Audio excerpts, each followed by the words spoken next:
अस्सलाम वालेकुम, मेरा नाम साबरा अंसर है और मैं अपना एक्सपीरियंस शेयर करना चाहूँगी सूरह रहमान थेरेपी के बारे में। मैं पेशेंट थी पहले, जो है वो मेरे यूट्रस में जो है रसौलियाँ थी और मेरी ओवरी में सिस्ट थी। मेरी बीमारी यहाँ से स्टार्ट हुई थी, फिर आहिस्ता आहिस्ता करके मैं मज़ीद बीमार होती गई और जो है ना फिर मेरे बॉडी भी बहुत बढ़ती जा रही थी और शदीद पेन होता था, जोड़ों में बहुत दर्द था। फिर मेरे टेस्ट हुए और उसमें मुझे आया रेमेटॉइड आर्थराइटिस और हाइपोथायराइड। उसके लिए डॉक्टर ने मुझे कहा कि इसका तो कोई इलाज नहीं है और आपकी बहुत एडवांस स्टेज है। फिर भी मैं मेडिसिन तो बहुत लेती रही, बहुत सारे मैंने ट्रीटमेंट करवाए, होम्योपैथिक, एलोपैथिक, हर्बल में बहुत सारे सख्त मैंने ट्रीटमेंट करवाए, लेकिन मुझे कहीं से भी शफ़ा नहीं थी। फिर मेरी बीमारी इस शिद्दत से बढ़ गई। फिर जो है मैंने कहा कि चलें जो है ना मैं अपना ऑपरेशन करवाती हूँ यूट्रस वगैरह का। वो भी डॉक्टर ने कहा कि ये नहीं आपका हो सकता, आप क्योंकि आर्थराइटिस की पेशेंट है, आपको इस पेन के साथ भी रहना पड़ेगा। फिर बाद में मुझे टाइफाइड हो गया, वो भी मेरा 1 साल तक चला। उसका भी कुछ पहले पता ही नहीं चल रहा था, डॉक्टर कह रहे थे ये जोड़ों की दर्द की वजह से रह रहा है, ये है वो है।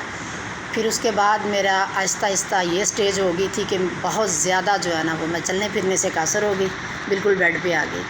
फिर मैंने एक हर्बल मेडिसिन यूज़ की, उसकी वजह से जो है ना मेरी आँखें ख़राब हो गई, बिल्कुल ऐसे हो गया जैसे आँखों के आगे धुंध छा गई है। बीपी मेरा हाई हो गया, बीपी तो कुछ दिन में नॉर्मल हो गया, लेकिन आँखें जूं की त्यों थी।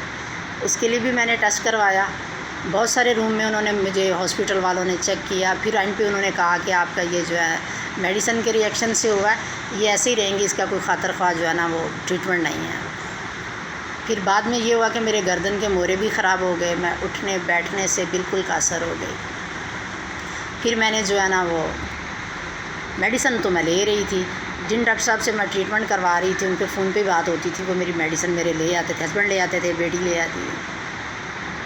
फिर एक दिन जो है ना वो मैं अपने छोटे बेटे से बात कर रही थी, जो पढ़ने के सिलसिले में जो है ना वो बाहर गया हुआ।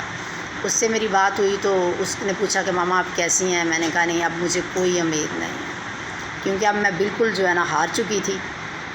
उसके बाद फिर जो है ना वो उसने कहा नहीं मामा, जब मैं सही हो सकता हूँ तो आप क्यों नहीं। मैंने कहा आप अल्लाह मियां से दुआ करें। फिर उसकी कॉल बंद हो गई, क्योंकि कॉल मैं ऐसे ना कोई हैंड फ्री लगा सकती थी, ना मैं